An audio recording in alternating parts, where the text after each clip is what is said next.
I guess you could call this breaking news. I was minding my own business tonight, writing content, and then my Facebook Messenger just started going off. And I got the news that Ken Courtright got arrested. The indictment was delivered yesterday, and he was arrested today. I don't know for sure if he is out on bail, but it looks like bail was established at $100,000. Well, it looks like the court said that he could be released if he was able to post bond. The question I have is whether or not he would be able to afford that. And this is the criminal complaint.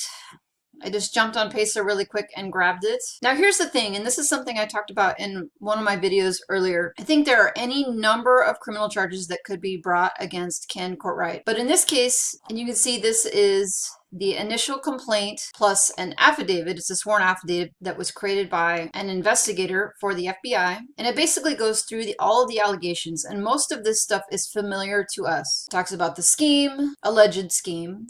It talks about the consulting performance agreements and the fees and how they were supposed to be used and how the representations were false and how it's a Ponzi scheme. It talks about the civil complaint filed by the SEC and the receivership. It goes through all that stuff. But in this complaint, in this affidavit, the investigator talks about primarily dealing with investor A. So one person, one company, one investor, and their $275,000 upfront fee. Now, we know that there are hundreds of investors, right? Potentially hundreds of criminal charges that could be brought. And you get down to the very end of this, and I'm just going to keep scrolling because it's long.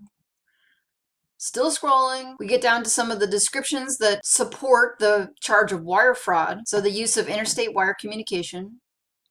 And in the conclusion, probable cause to believe that Ken Courtright engaged in a scheme to defraud, to obtain money or property by means of material, false and fraudulent pretenses in violation of this particular code, meaning wire fraud, namely an interstate wire transfer of $275,000 from investor A to the company's bank account on September 7th, 2017. Now, one of the things we've talked about in previous videos is whether or not there were negotiations going on behind the scenes about a quick resolution of the criminal case, because there are tons of charges that could be brought. Tons and tons. Yet there is only one at this point that I can see. Now, this doesn't mean that there aren't more criminal charges, but it's really possible that this might be the only one and that we might see a fairly quick resolution of it because the parties have been going back and forth behind the scene up to this point to negotiate that resolution in advance of bringing this complaint. Does this mean that other people won't get charged? Nope. Does it mean anything at all that Kerry Courtright wasn't charged at this point? I mean, you could maybe look at this as a sign that maybe they're going to let Ken Courtright be the fall guy on all the rest of it? It's really hard to say. Honestly, I have to wonder why it is, though, that they felt the need to hurry up and start this case because the SEC and the receiver already have control of everything. I mean, he can't do anything. I mean, so what's the purpose in hurrying up and charging him unless maybe they needed to persuade him to participate somehow? This would be a good way for them to get his passport because the receiver wouldn't be able to control his coming and goings from the country, and being under indictment